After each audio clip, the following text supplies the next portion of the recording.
e eu quero ler com vocês um texto que é um dos textos mais belos do Novo Testamento. São palavras ditas por Jesus em um contexto bem peculiar, quando ele está com os discípulos e diante de uma multidão, alguns olhavam para Jesus com um olhar desacreditado, outros criam nas suas palavras, mas o Cristo de Deus ampliou o seu convite a todos e todas, e Mateus narra essa história para a gente em apenas 2 versículos que eu lerei, no capítulo de número 11 do Evangelho de Mateus, versos 28 e 29, é um texto clássico e o texto diz assim: Vinde a mim, todos os que estão cansados e oprimidos, e eu vos aliviarei. Tomai sobre vós o meu jugo, e aprendei de mim, que sou manso e humilde de coração, e achareis descanso para as vossas almas. São 2 versículos pequenos e eu queria ler novamente com todos vocês. Vamos lá comigo? Venham a mim, todos que estão cansados, sobrecarregados, e eu lhes darei descanso. Tomai sobre vós o meu jugo, e aprendei de mim.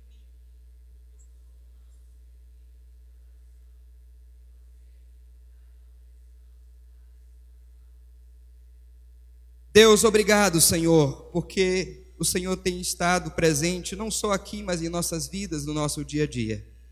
Aqui o Senhor fez algo maravilhoso hoje, está fazendo e ainda há de fazer muita coisa no meio de nós. Que essa palavra chegue ao nosso coração, que nos ajude na nossa caminhada neste mundo, nesta terra, e nos faça ser cristãos melhores, pessoas melhores, servos e servas melhores.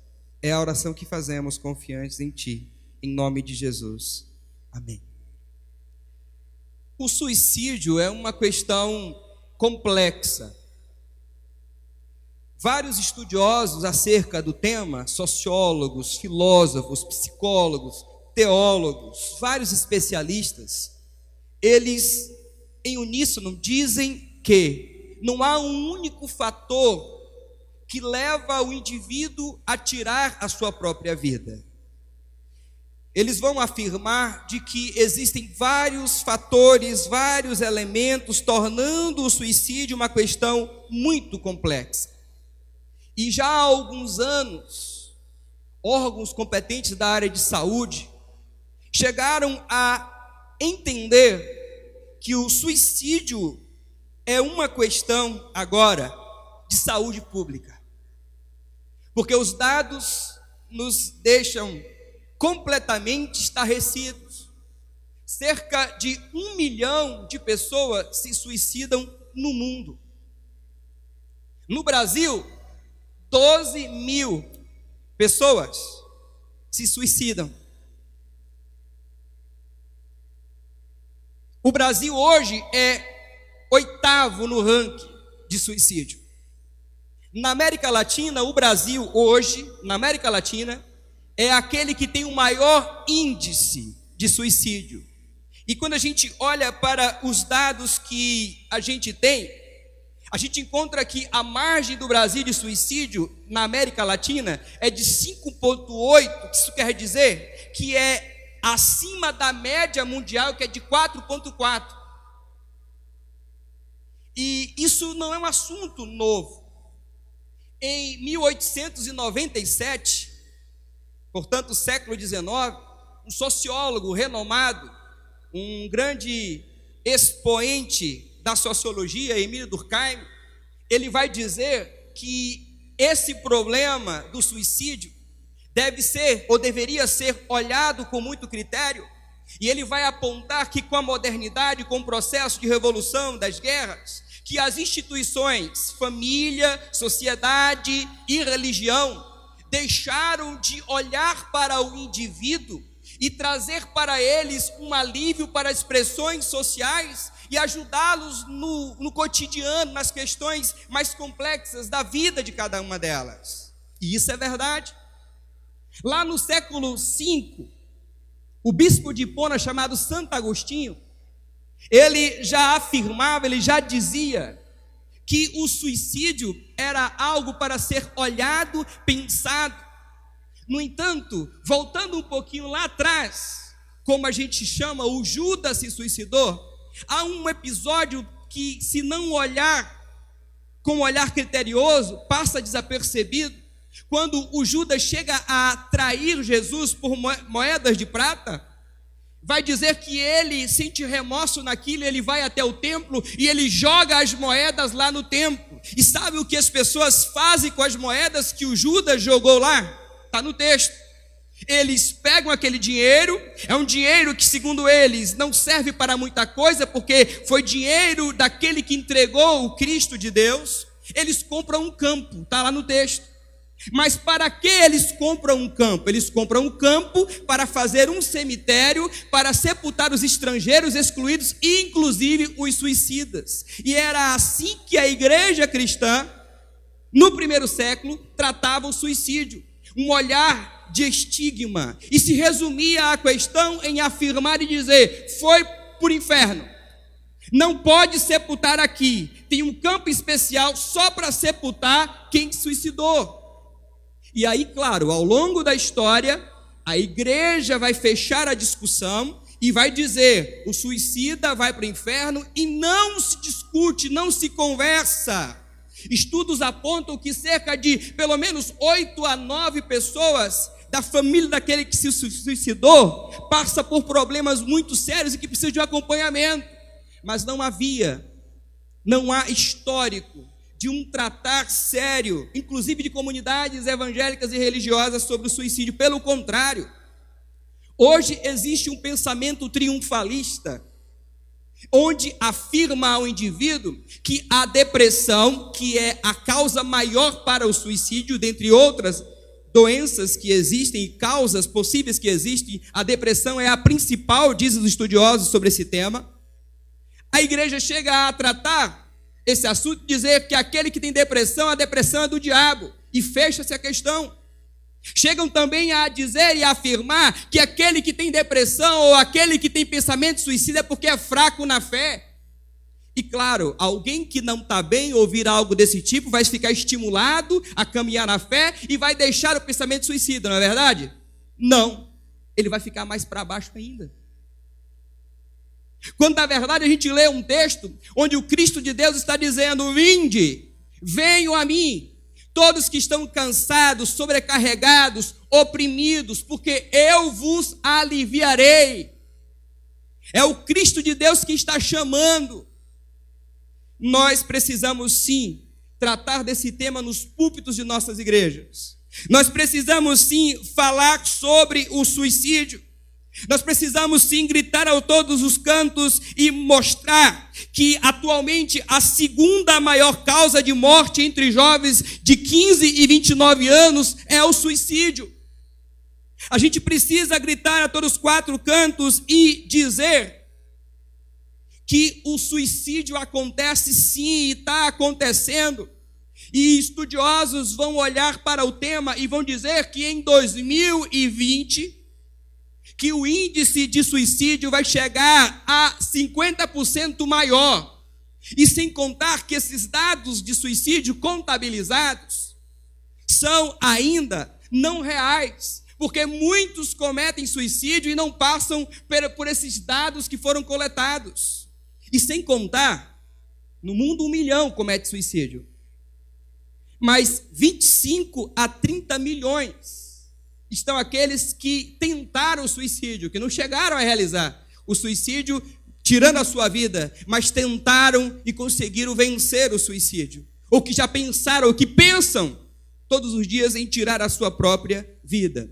Pastor, e por que a igreja deve falar sobre o suicídio? Por que a igreja deve tratar desse tema? Por que a igreja tem que colocar na sua agenda o Setembro Amarelo? Porque o Cristo de Deus nos ensinou que tudo aquilo que atenta contra a vida, atenta contra o Criador. Tudo aquilo que atenta contra a vida é pecado. Tudo aquilo que atenta contra a vida deve chamar a nossa atenção para lutar contra as forças da morte. Na Bíblia fala no livro de 1 Samuel, capítulo 2:6, O Senhor é o que tira a vida e a dá. Faz descer a sepultura e faz tornar a subir dela. O Senhor Deus é o único capaz, diz a Bíblia, de tirar a vida e de dar a própria vida. Quando o suicídio acontece, igreja? Quando o suicídio acontece, irmãos, irmãs, convidados e convidadas? O suicídio acontece quando viver se torna uma angústia. O Paul Tournier, um autor cristão, em seu livro Culpa e Graça, ele vai descrever os cenários da culpa. E ele vai dizer que em relações mais mínimas nossas do cotidiano, nós somos aqueles que imperceptivelmente, que inconscientemente, nós somos levados à culpa. E a culpa é uma coisa, é um mal que vai comendo, corroendo a gente por dentro. E muitas das nossas ações começam a partir de culpa. Eu digo ações que nos levam ao suicídio. Começa com um sentimento de culpa, depois um complexo de inferioridade, depois uma baixa autoestima, depois a reação depressiva e em seguida a depressão propriamente dita, que é o mal do século 21. Uma doença clássica na psiquiatria que tem matado um monte de gente, cuja a dor é pior do que qualquer dor. Porque alguém doente é capaz, diante de um banquete, de tentar comer alguma coisa, mas alguém em depressão pode estar no banquete melhor e maior. Ele não tem fome, não tem vontade de viver, não tem vontade de comer, descuida-se com o corpo e com a vida. Quando o suicídio acontece, igreja, quando viver se torna uma angústia, e essa angústia pode ser gerada por vários fatores: uma insatisfação no casamento, uma insatisfação na relação com os filhos, uma insatisfação consigo mesmo, com seu corpo, com seu estereótipo. Afinal, vivemos na ditadura da beleza, corpos estereotipados, modelos que a mídia difunde, que a gente acha que a gente consegue se encaixar naquele negócio. Ei, não quero te desanimar, não. Não quero te desanimar, não. Aquele negócio existe na televisão, gente. Ou alguém que cultua o corpo todos os dias e vive para aquilo. Vive só para aquilo ali. Isso gera angústia. Quer ver uma coisa simples do dia a dia? Sai para jantar, você e a sua esposa, vocês sentam num restaurante maravilhoso, você puxa a cadeira, gentil que você é, sua esposa senta, você vira, senta também, pegam ali o cardápio, começam a olhar, e ela toda feliz, olha para ele e fala assim: querido, bem, eu vou pedir uma massa.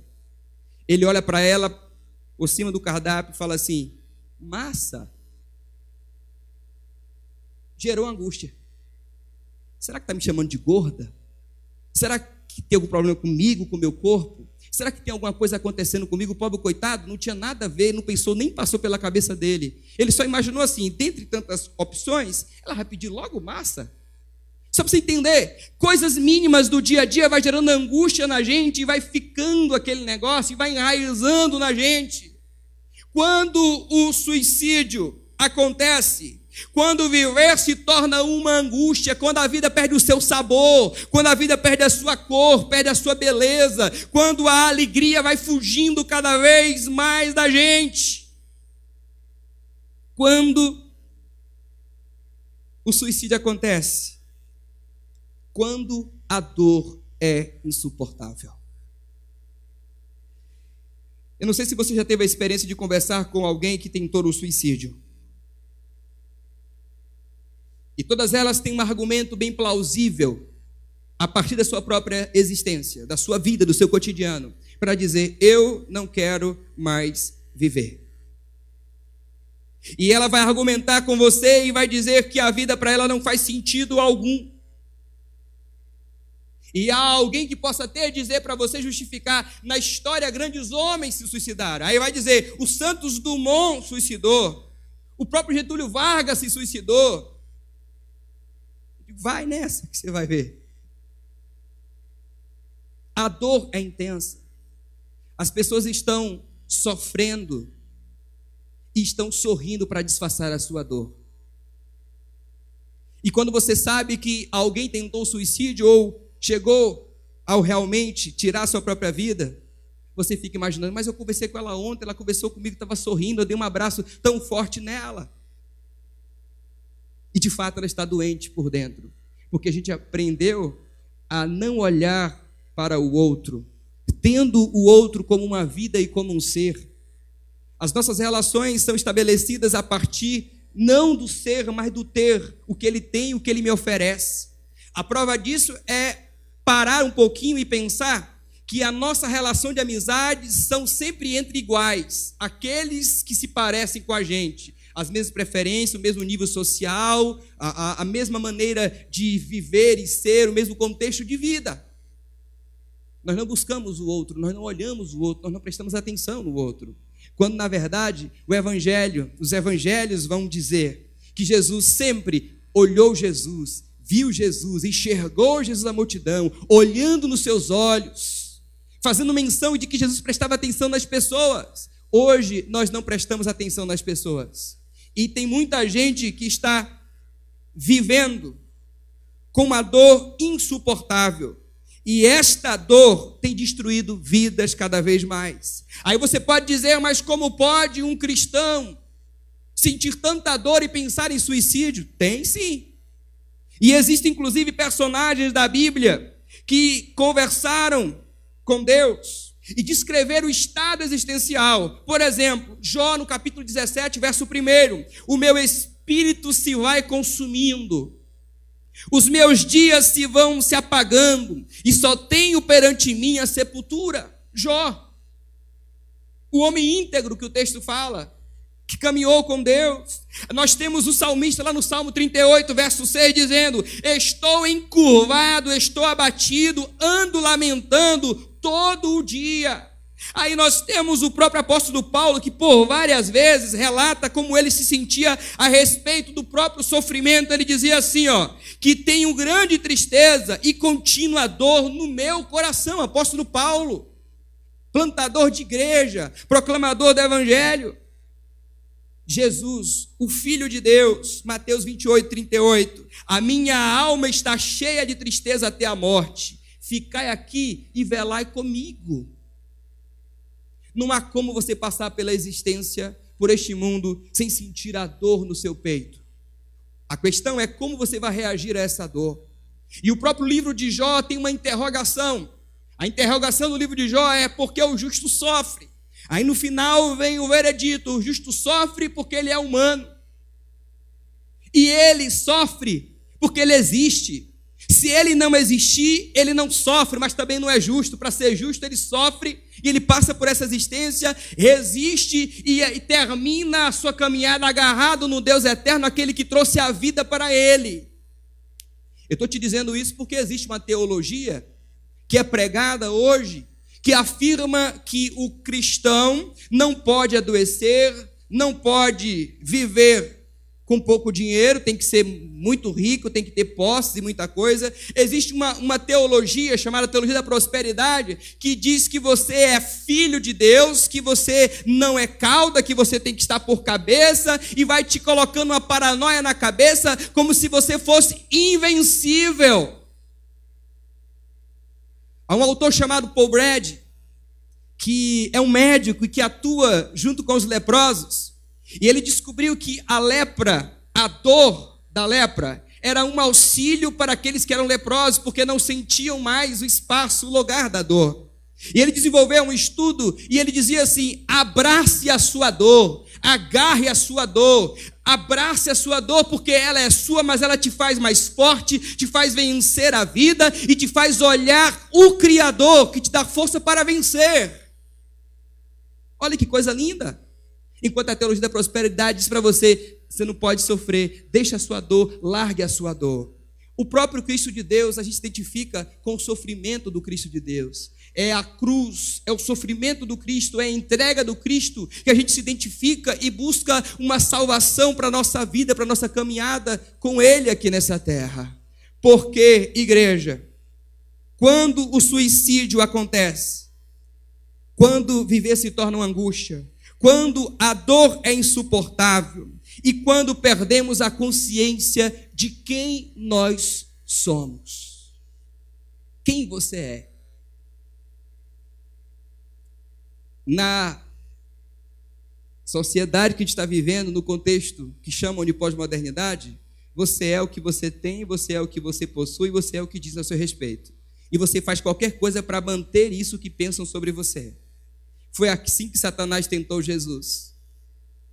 Antes da tentação de Jesus, se você voltar um pouquinho a página da tua Bíblia, você vai encontrar Jesus no batismo, uma voz vindo e todos ouvindo, dizendo: este é o meu filho amado em quem eu tenho prazer.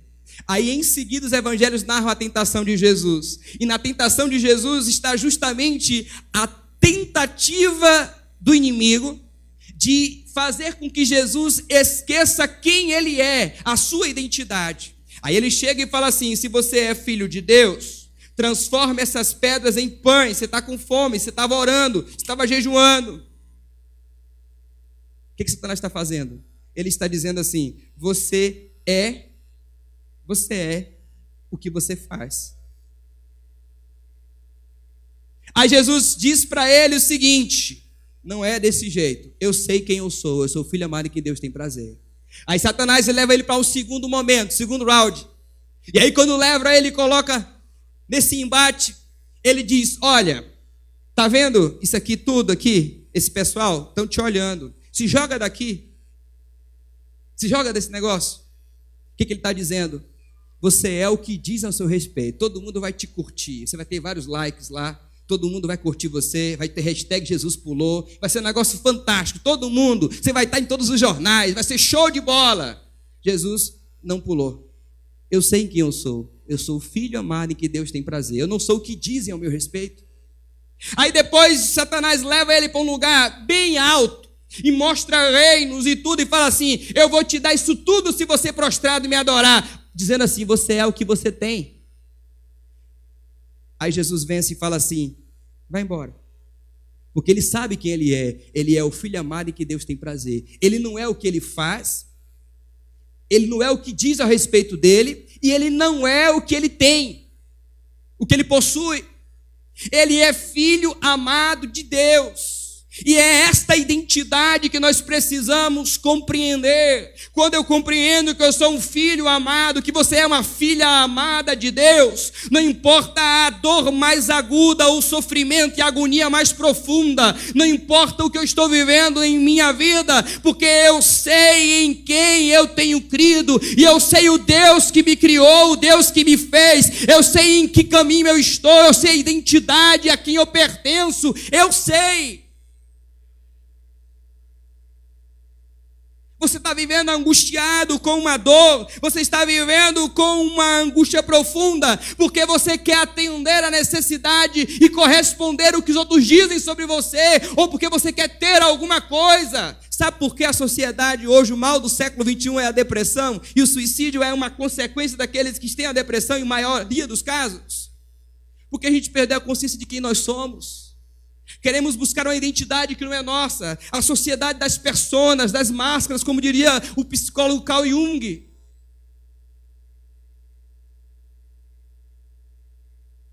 Quando o suicídio acontece, igreja? Quando a nossa alma se torna cansada, sobrecarregada, e a gente não busca o alívio em Jesus Cristo, o Senhor Jesus. O texto diz: vinde a mim, cansados, sobrecarregados, endividados, depressivos, frustrados, complexados, todos, todas, venham a mim. Por que, igreja? Venham a mim, diz Jesus. Porque vocês vão encontrar o quê? Descanso para as vossas almas. A igreja devia ser a proclamadora dessa mensagem, mas nós não temos proclamado, ou pouco proclamamos essa mensagem. Sabe por quê? Porque nós estamos nesta estatística e perspectiva de gente frustrada, de gente decepcionada, de gente com uma dor aguda, de gente que se isola e de gente que se esquece quem é. Como que uma igreja pode mostrar ao mundo um Jesus que diz: vinde a mim, quando ela é sarada, quando ela é curada deste mal do século 21. Nós temos, sim, igreja, que falar sobre isso. A Bíblia, nós temos 6 casos de suicídios. 4, precisamente, no Antigo Testamento, mas um caso no Antigo Testamento, que é o caso de Sansão. Há dúvidas a respeito do suicídio, porque a intenção não era matar a si mesmo que tenha morrido, mas era matar outros que estavam ali. E é uma história que a gente vai abordar na quinta-feira. Se você vier, você vai ouvir. E, no Novo Testamento, o caso de Judas Iscariotes. Portanto, 6 casos de suicídio na Bíblia. 6 casos de suicídio na Bíblia. É um problema que está lá. Aconteceu. E com gente que caminhava com Deus, gente que estava com Deus ali, gente que entendia sobre Deus, que se relacionava com Deus. Não dá para subestimar a angústia no nosso peito. Não dá para subestimar a dor que nós carregamos. Ei, dá um zoom aqui em mim. Jesus está dizendo: vinde a mim. Ele está dizendo: vinde a mim. Sabe quando o suicídio acontece, por fim, para a gente finalizar? O suicídio acontece quando nós perdemos a esperança. Quando nós perdemos a esperança, nós perdemos a vida. Porque é essa esperança que é como um humus, adubo, que fertiliza, sabe, os nossos sonhos, nos fazem olhar para o horizonte, nos fazem continuar caminhando, mesmo que a gente não consiga alcançar o horizonte, mas ele existe para que a gente possa caminhar cada vez mais. Quando a gente sente que está chegando perto, vai ficando mais longe. Assim é o horizonte. A gente não pode parar de caminhar, igreja. Você tem uma responsabilidade, e eu tenho uma responsabilidade, de salvar vidas, proclamando Jesus para elas, falando de Jesus para cada uma delas. Nós temos uma responsabilidade de buscar em Deus toda essa força. No século XIX, um filósofo existencialista francês, Jean-Paul Sartre, autor do Ser e Nada, uma obra desse tamanho, ele já dizia que o único problema filosoficamente relevante para se discutir era o suicídio. E já pontuava em seus estudos e dizia: precisamos olhar, porque o suicídio é errado, porque é uma atitude que destrói todos os atos futuros. Não assim mesmo, é destrutivo. Famílias morrem junto, sonhos são destruídos, possibilidades e horizontes deixam de existir por causa de uma vida que é tirada, que é arrancada. Ei, não dá para você ficar centrado na sua própria vida e esquecer que tem gente sofrendo, chorando. E tira esse discurso de que depressão e doença não abate servo de Deus e nem crente, porque isso é mentira. Aqui nós temos um órgão, como qualquer um outro órgão do corpo. Ele adoece. E quando adoece, a medicina nos contempla com especialistas que estudam essa área, este órgão, e nos ajuda para que a gente possa vencer esse tipo de mal. E tem gente não esclarecida ainda que chega e fala assim: menina, você vai ficar tomando remédio, vai ficar dependente. E o hipertenso não toma remédio não? Até morrer? Hein? Propanolol, o que mais? É isso aí mesmo. Pois é. Ah, mas não pode tomar o Rivotril, ou qualquer tipo de ansiolítico. Ah, porque vai ficar dependente. Seu corpo está doente, um órgão está doente, precisa de um especialista, precisa de cuidado, você precisa cuidar. Você tem sintomas. Quando você achar a causa, a partir de análises, com acompanhamento com um psicólogo, ou psicoterapias breves com um psicanalista, aí você fica livre da medicação, se ficar. Que coisa de gente atrasada, de achar que não pode tomar remédio.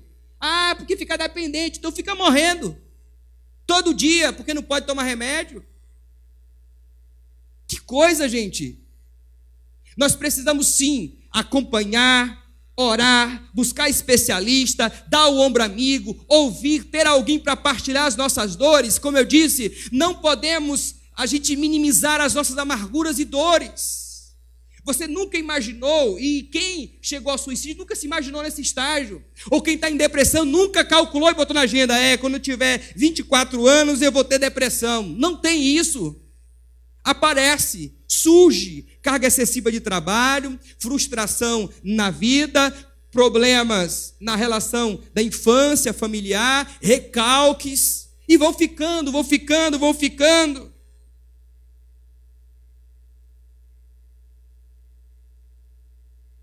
Impulsividade, bullying, problemas de família, dificuldades financeiras, dificuldade de interação social, histórico de abuso sexual na infância, na adolescência, principalmente gente que carrega a dor profunda da rejeição na família em algum aspecto, em algum momento.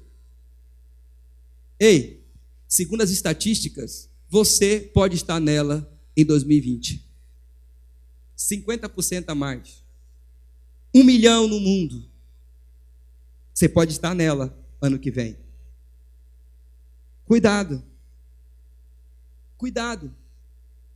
É o alerta que a gente faz, que a Bíblia faz. E Jesus diz: vinde a mim, os que estão cansados, oprimidos, sobrecarregados, estressados, frustrados, decepcionados.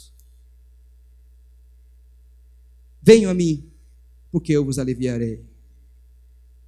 Eu não sei qual é o teu problema. Não faço a mínima ideia. Eu estou te vendo bonito, bonita, cheirosa, não sei, porque daqui não dá para sentir, mas eu imagino, eu pressuponho também, cheiroso. Eu não sei a tua rotina. Eu não sei como anda o teu casamento, eu não sei como anda a tua relação com os teus filhos, eu não sei como é que você está no teu trabalho. Eu sei que tem gente que acorda pela manhã, respira fundo e fala assim: mais um dia de trabalho, Deus. E quando chega lá, ele sabe que tem metas. A palavra do momento hoje, para o colaborador de empresa, é meta. Tem que bater meta.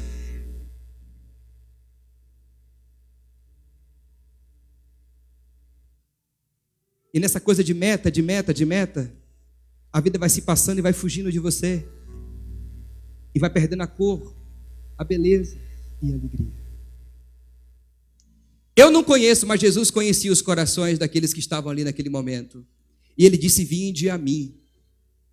Eu queria que você encarasse esse momento, essa palavra, não como uma palavra minha, mas de Jesus dizendo para você: vinde a mim, porque ele conhece o teu coração e a tua realidade e a tua vida.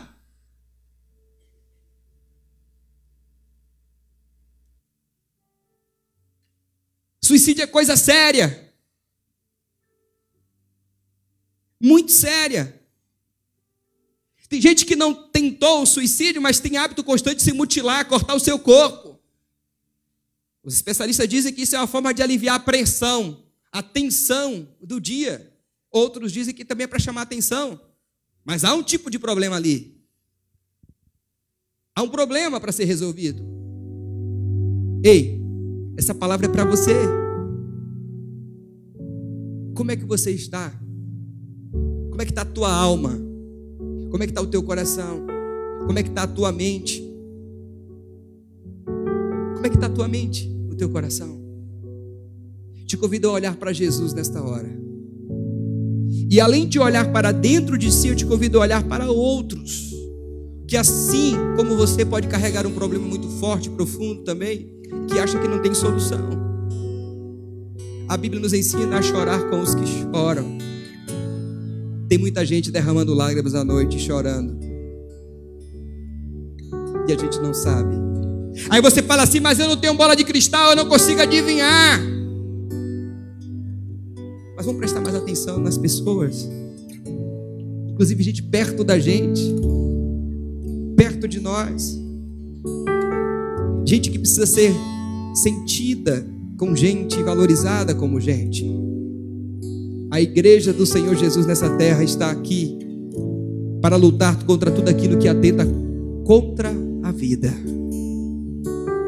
Suicídio é sim tema de igreja, de púlpitos de igreja, Porque o meu Jesus, o teu Jesus, o nosso Jesus disse: vinde a mim, os que estão cansados, oprimidos, sobrecarregados, tristes, angustiados, endividados, sem esperança, sem possibilidade, porque eu aliviarei. Não é o pastor que vai aliviar, não é a igreja aqui que vai aliviar, é Cristo Jesus que vai te aliviar, é o Espírito Santo que fala com você, que ministra você, que toca em você. É esse Espírito Santo transformador que veio a este mundo com essa missão de convencer o homem do pecado, do juízo, de quem ele é, da sua identidade real. Deus está aqui. O Espírito do Senhor é o Deus eterno aqui.